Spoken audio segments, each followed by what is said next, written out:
So my method is really not academic or university approved. It is a uh, continuation of petty receipts of the little stories from a particular community and from their perspective. And it makes no claim to grand resolutions or grand definitions.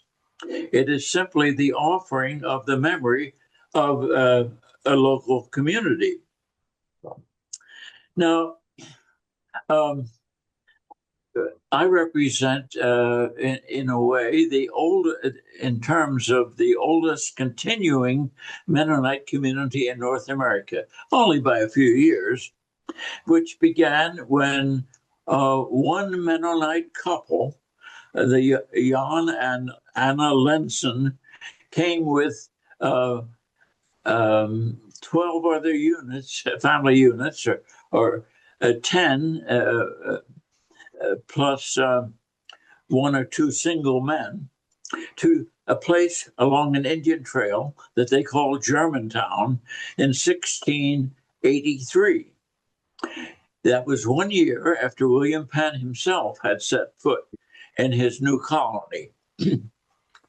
And they accumulated, they dribbled into Germantown for the people with Mennonite backgrounds from about at least five different locations in Europe.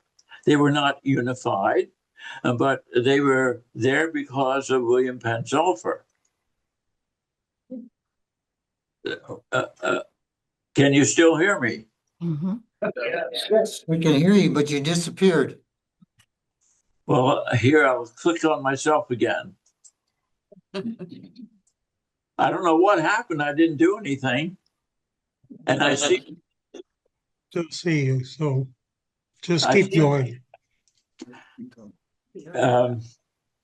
So, who was a citizen of what? It was just simply a real estate dream made possible by a grant from the English king to William Penn. And here you had these people.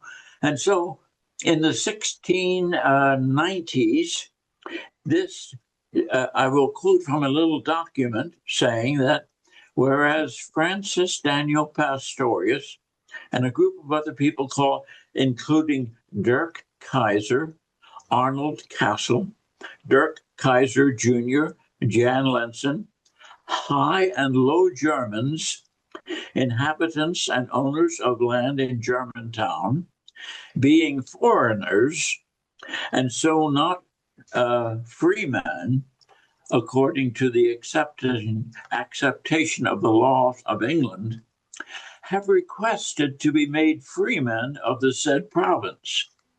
They, having now solemnly promised, notice it doesn't say sworn, solemnly promised upon record in the County Court of Philadelphia, faith and allegiance to William and Mary, King and Queen of England, and fidelity and lawful obedience to me, William Penn, I do declare the said inhabitants to be freemen of this government. That was in the 1690s. Now, it was sort of ambiguous. It was sort of semi-official, but these people from the continent of Europe had now a relationship to a colony, and they were happy to say that they would give their utmost fidelity to William and Mary, to the royalty. All right. A very interesting document occurred in William Penn's older age then, shortly before he had a stroke in 1712 and did not function after that until he died in 1718. And William Penn heard that there was a group of of people traveling over to Philadelphia, a group of Mennonites, in the year 1709. Now, that was the year after there had finally been a baptism among the Mennonites of Germantown. And William Penn liked the Mennonites. He had met sophisticated Mennonites in Amsterdam, on the hopes of the Palatinate. He had been in Germantown, and he knew that there were various kinds. And he wrote a note, which today exists physically in the archives of Philadelphia. He wrote a note to the captain of the ship, and he said, "Herewith come the Palatines, diverse Mennonists." So the first word he used to describe, the first adjective, was diverse. Well, what else is new? And it had taken them 25 years to reach the point of organizing so they could have a baptism, because they came from various places with various idioms, various vernaculars, various concepts. And they finally did agree to work together. It was not, however, without a certain amount of hesitation and controversy, so that the Germantown Mennonites wrote over to the sophisticated Amsterdam Mennonites, particularly the conservative congregation in Amsterdam, the Zon congregation, said, "What will we do? We told a man to go ahead and baptize, and now there's a man named Henry Culp has come, and they say he is ordained. Now, who's our bishop?" I see myself back on Zoom for some reason all of a sudden. Am I still being heard? All right. Well, that was 1709, and the first wave of substantial wave, not driblets, the first substantial wave of Mennonite immigrants to Pennsylvania was in the year 1717. They came with no papers. They could not understand English. They had several bishops. They brought several copies of the Martyr's Mirror. And officials in Philadelphia were sort of aghast. They said, "Who are these people? Get their names at least." "Well, they're already out in the woods buying land." "Well, at least get a list of them." I only wish we had that list, but we don't have the list. Well, one of the bishops was a man named Benedict Brackbill. He was from Switzerland, and he was the acknowledged leader of the wave of Pennsylvania Mennonites that came to America.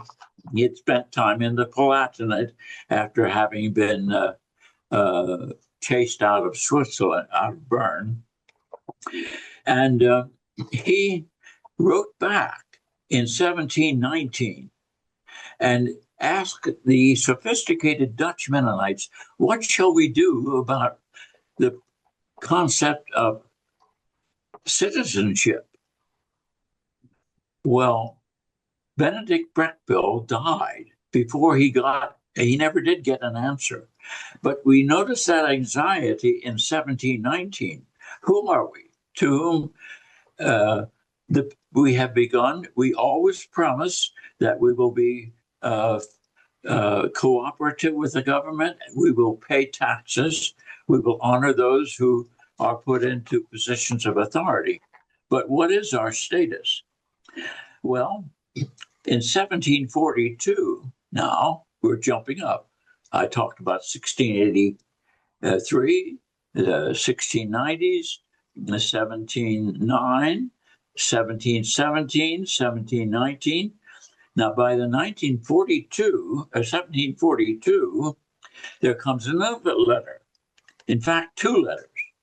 When they got no answer in 42, they wrote again in 1745 with the expression "in ille," that is, in a hurry.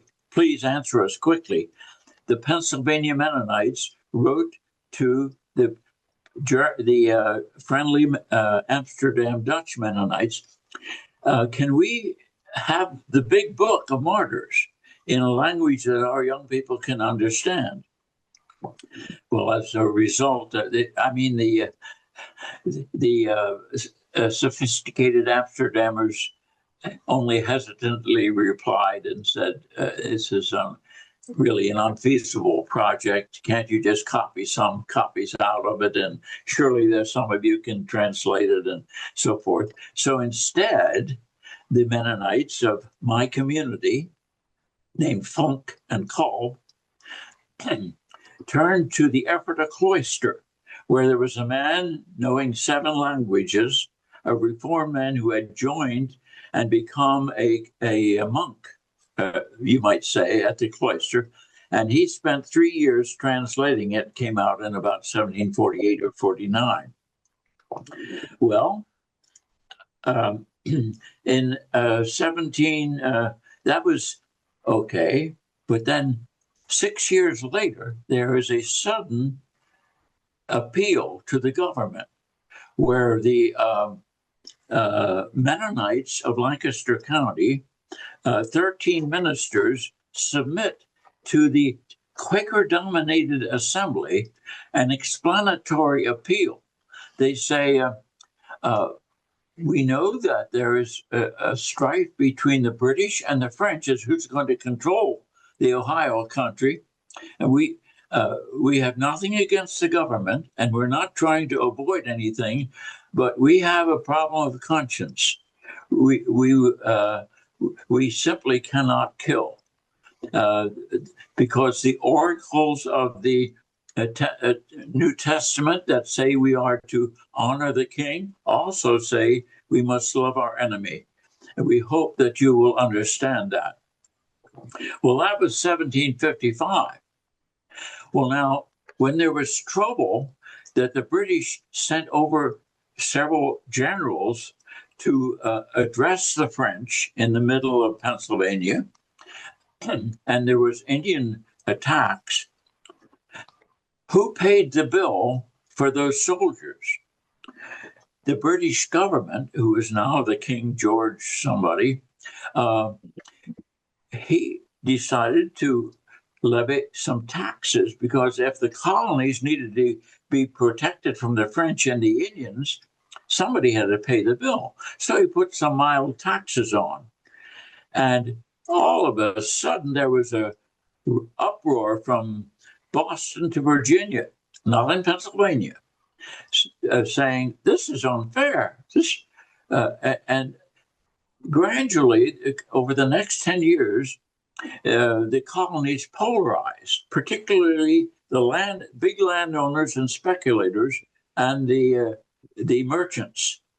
Not so much the farmers and not the Mennonites at all. The Mennonites were hunky-dory.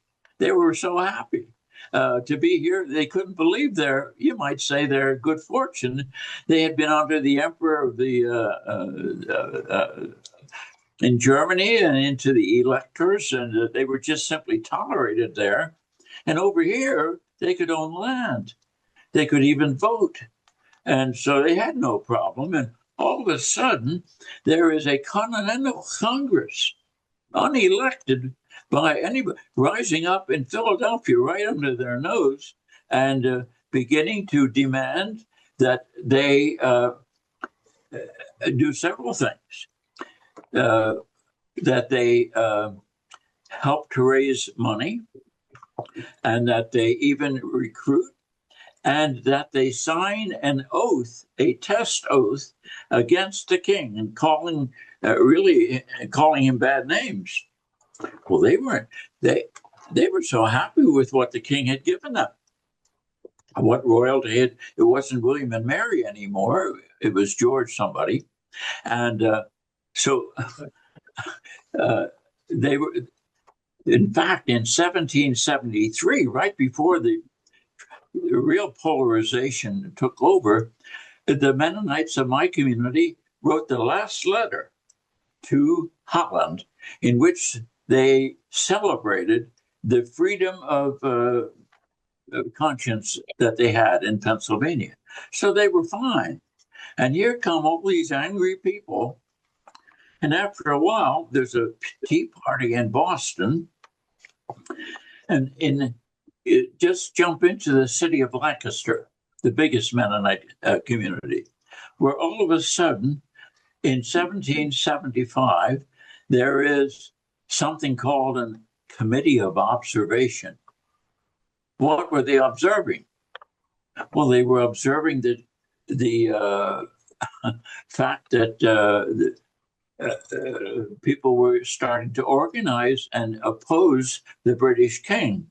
And they gave as their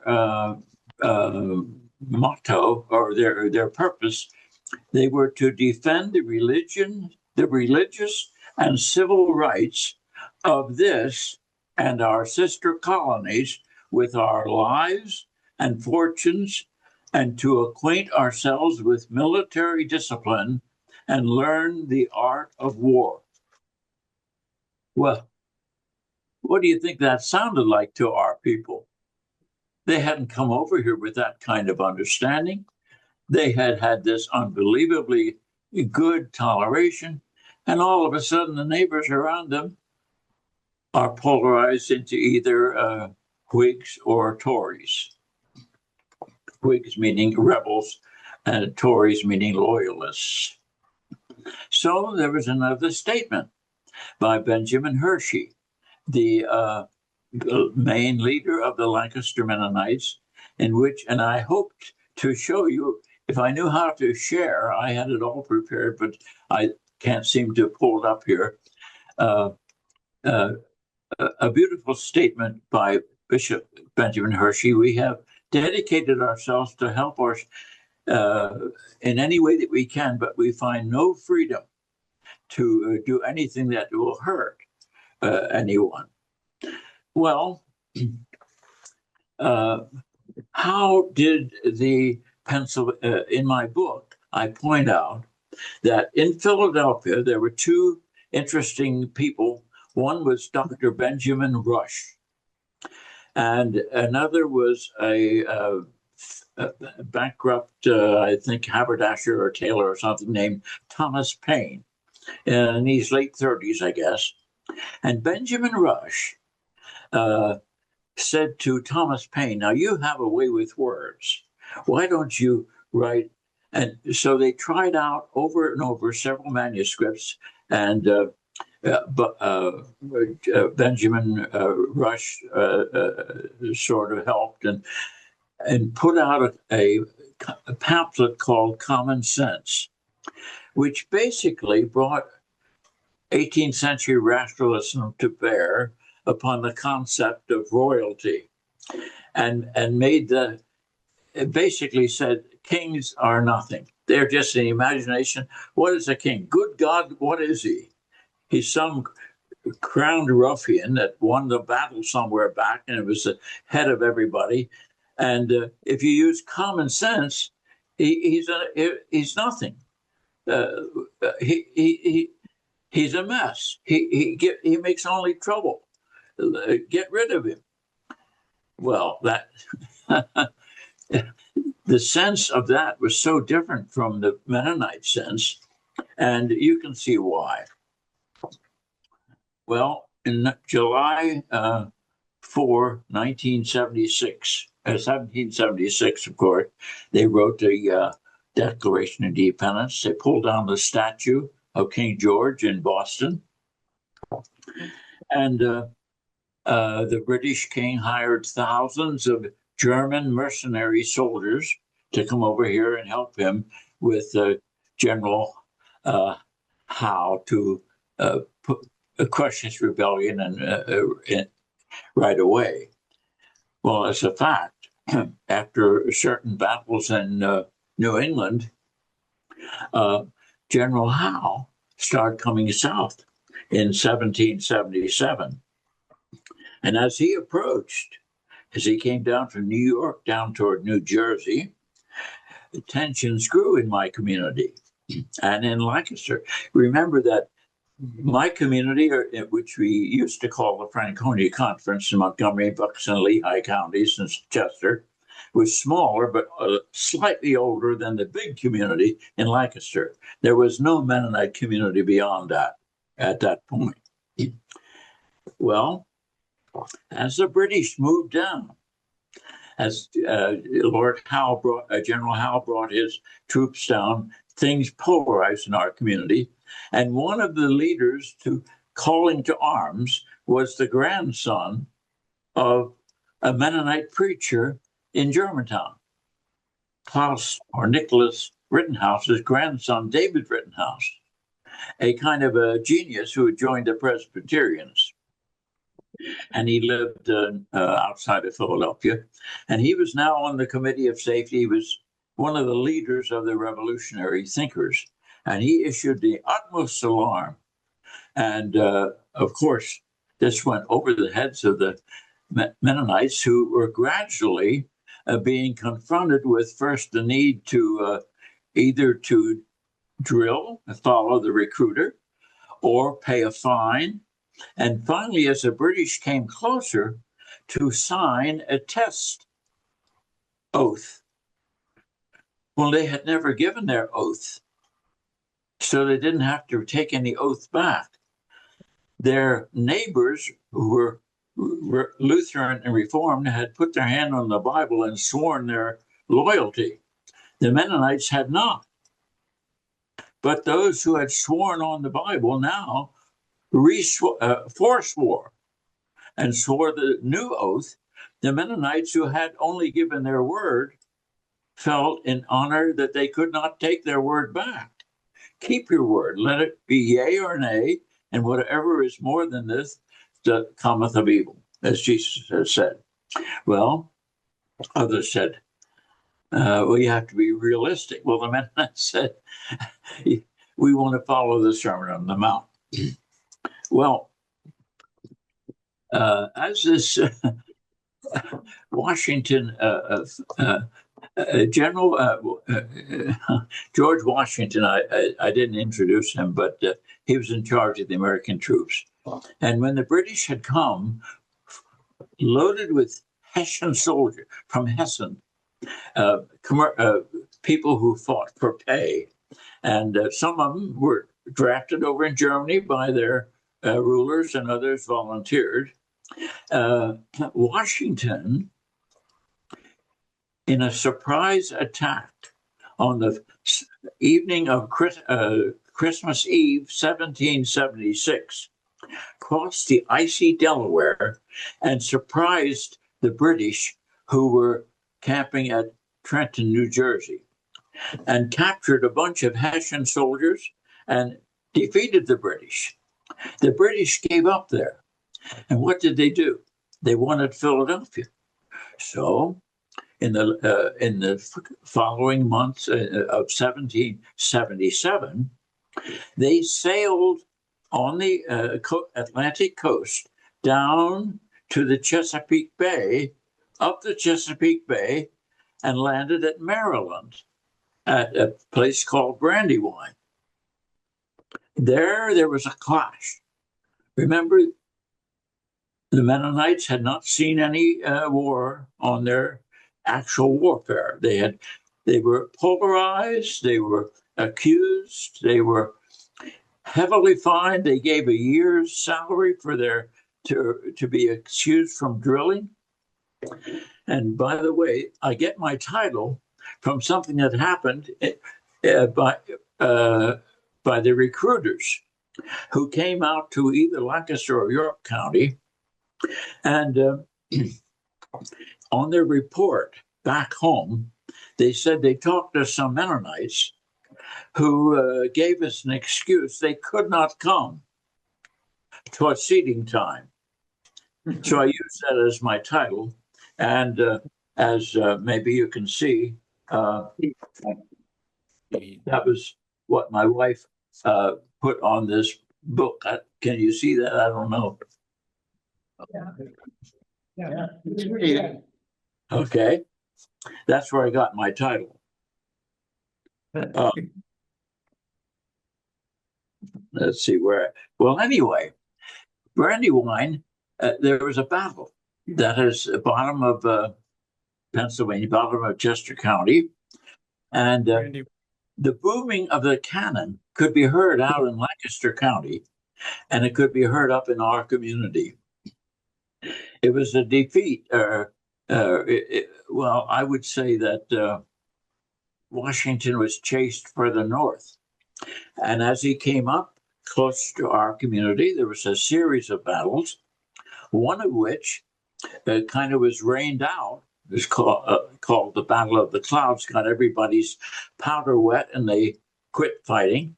But the next one was at the village that we still call Paoli, which was a slaughter in which General Anthony Wayne's men were surprised by a British attack of using their bayonets and swords rather than their guns. Now, the Hessians were famous for using bayonet. They had the grenadiers and they had Jaegers. And the grenadiers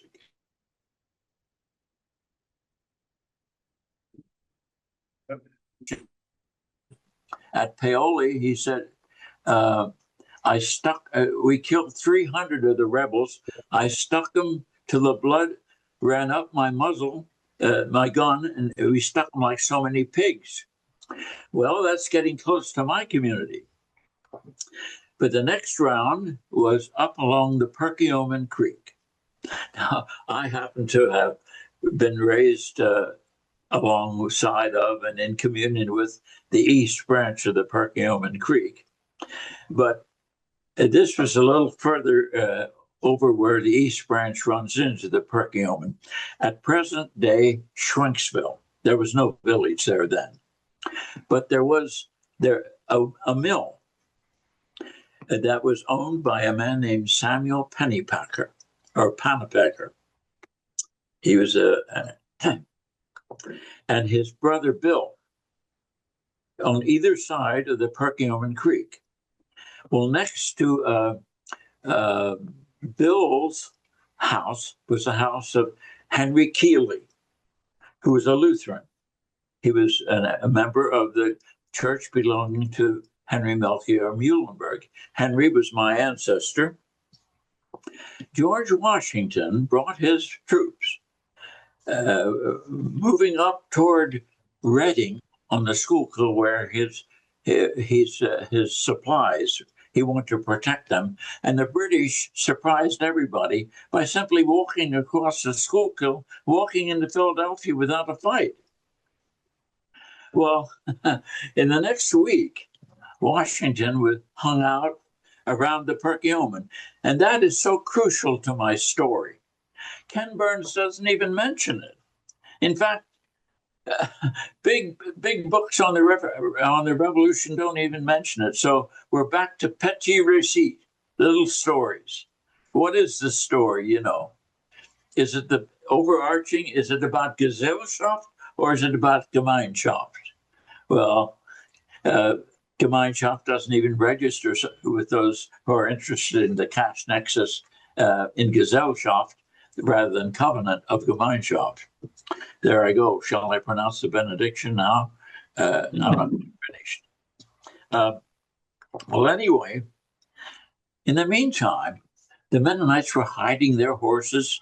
At my church, an old lady remembered hiding them behind corn shocks, hiding their guns because they were confiscated, and going to market because the British in Philadelphia controlled it. We could still go to market. Furthermore, they paid in gold and silver. And what did the rebels want to pay? They wanted produce too to eat, but they had paper money. Well, who issued that? Was that legitimate? The Mennonites didn't want that. Nobody wanted it really, but that became a burning issue. And I heard my uncle in Pennsylvania Dutch even talking one time saying this, so what in Continental, it wasn't worth a Continental. so it got into the local community. Well, anyway, when Washington was up camping at Pennypacker's Mill, actually, he was not at the mill. He was on the other side of the creek at Sam Pennypacker's neighbor, Henry Keeley. However, those historians who even do write about that campaign don't even get that right, as I'll explain shortly. Well, the night Washington stayed at Henry Keeley's house, some British spy or two came up from Philadelphia, and 2 miles away from Henry Keeley's house was the house of Christian Berkey.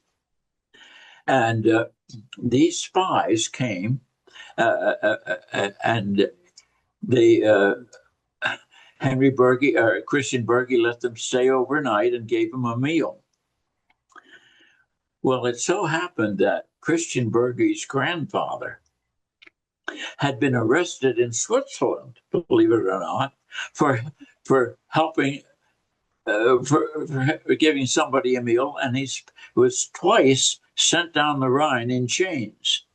And so he was part of the American tradition, of an Anabaptist tradition, to help those that are hungry. So somebody took the report that Christian Berkey had helped a British spy, and they took it to a general staying at Pennypacker's Mill. Later, Christian Berkey got in deep trouble. He thought he was going to die, but when he promised that he would sell his produce to the Americans for paper money, they let him go. He was not the only Mennonite from my church, Salford. There was a man named John Wireman, Hannes Weiermann, and he did the same thing. When he wouldn't sell his produce for paper money, a bullet was shot through his house right past his nose. And after that, he became willing to sell for paper money. That was in September of 1777. I better finish this rather quickly. General Washington then sent his troops. In my second edition, a new edition, I tell about a letter General Washington wrote from Pennypacker's Mill to his son-in-law, his stepson, and I get into the weeds on that, and I don't have time to talk about that here. But I just make the point that Washington said when he wrote to his son-in-law, who was saying, "When am I getting the rights to my farm?" See, Washington married a widow, and the widow had a son who was waiting to get his inheritance, and Washington, his stepfather, was too busy to take care of that business. And then Washington writes this letter, and I quote it at length in my my closing chapter. He says, "Out of fairness to your mother and me," he says, the mares, the horses, belong to him, and also that you have to carefully evaluate the worth of the various slaves. There were hundreds of slaves. Washington eventually, later in his life, let these slaves go free. But in other words, I take the perspective of the local people and their gossip, rather than from the magisterial view from the top down, which then you can put into print with a major publisher. Well, there were many, many incidents, and I string them together in my book. It's not a very sophisticated book. I talk about the wounded men's misery at the Ephrata cloister. I talk about the choleric, hot-tempered people that occasionally made trouble for the Mennonites. In one case, where they basically auctioned off all the Mennonite properties because they didn't cooperate, including the family Bibles. Then I talk afterward, when it was all over, the Mennonites of my community got polarized too. At least a minority of some 50 or 60 families out of the much larger group said, look, why don't we sign that oath? It doesn't mean anything anyway. And other people, like the preacher from my congregation, Andrew Ziegler, said, no way. Signing that is the same as going to war. We have to stick to our principles. And Andrew Ziegler's dad had been born a Lutheran, but he was a son-in-law of Dealman Culp, who was our first minister, who was an Anabaptist all the way back to the Schneebelies of Zurich, Switzerland in the 1530s and 40s. Well, anyway, there was a division there. The one group, followers of Christian Funk, refused indignantly to take the hand of the bishop after the war was over, acknowledging that they had diverged from the consensus of the larger group. Indignantly, and they built 4 little meeting houses. I put the picture of one of these meeting houses at the end of my book, along with the second edition with a new chapter, along with the story of one of the Hessian soldiers. By the way, the Hessian soldiers said that when they were taken prisoner and put out among the populace to feed them, they liked it best at the Mennonite homes in Lancaster. I think the food was the best there. Well, some of them were our school teachers: Crady, Stringer, Alstorff, Brocktiser. Brocktiser was our first school teacher at Salford after Christopher Dock. We have his fractures yet, and I show them in the colored version of picture illustrations in my last book. Now, I'm getting close to the end. I'd better allow for some questions rather than I say one thing at the end. Let me read to you from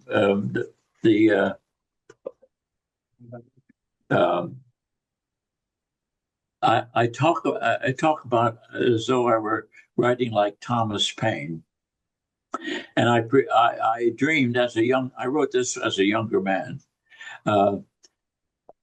I thought of some words of Dr. Benjamin Rush, words who had been written long after he had instigated Thomas Paine to compose his incandescent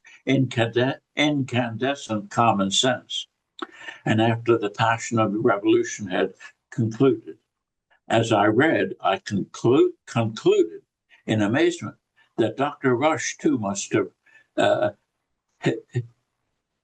his utterance was a guarded but eloquent hope regarding the defenseless Christians whose, quote, ignorance, unquote, he had formerly chided.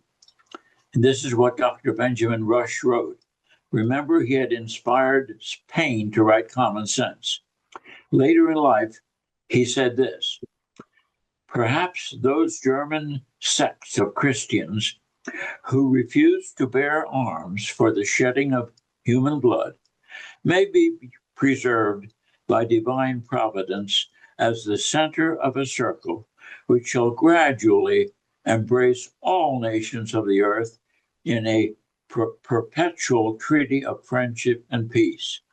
And here is a naive young writer I wrote: God grant, Dr. Rush, that your dream of such a resolution may be fulfilled, and that its rosters may be overwhelmingly inscribed beneath the brief lists of these defenseless Christians with ever increasing multitudes of new names.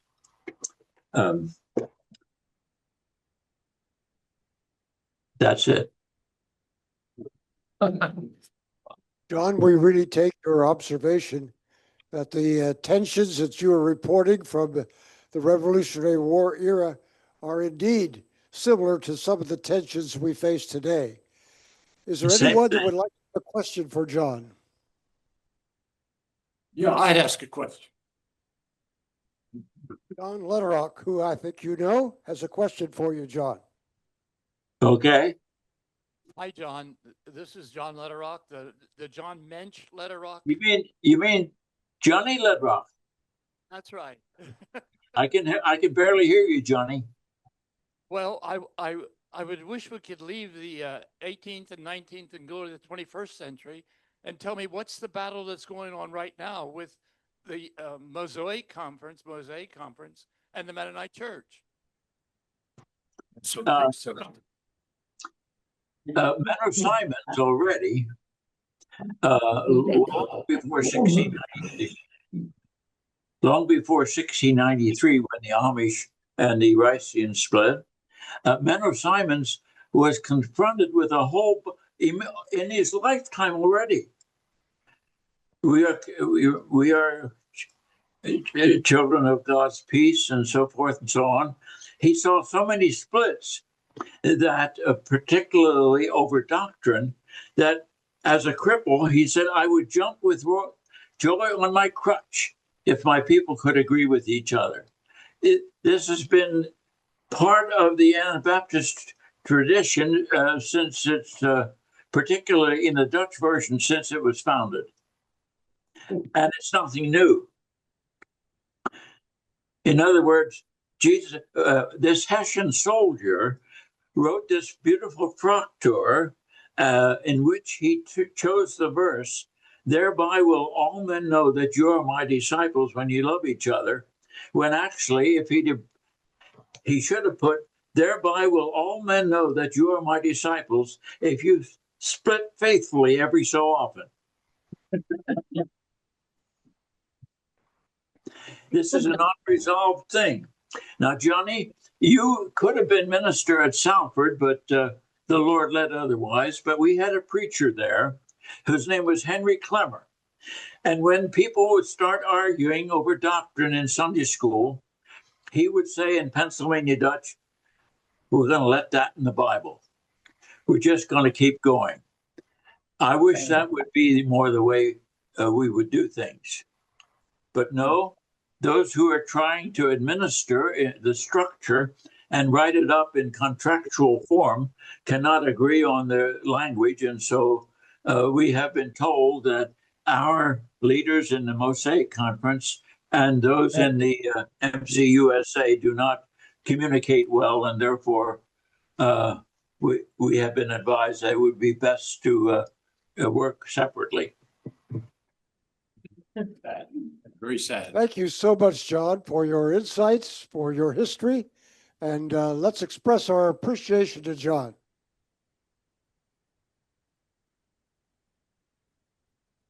Well, I We assume, wish there was some applause. I didn't hear anything. I think the book is available in the larger tradition. Yes. Also, It's available from Sermon on the Mount Publishing. And by the way, it's been selling well. good for you and good for the book. We will look forward Have you read to. that book? Proceeding Thank you Time? so much. Well, I enjoyed the fellowship. Bye-bye.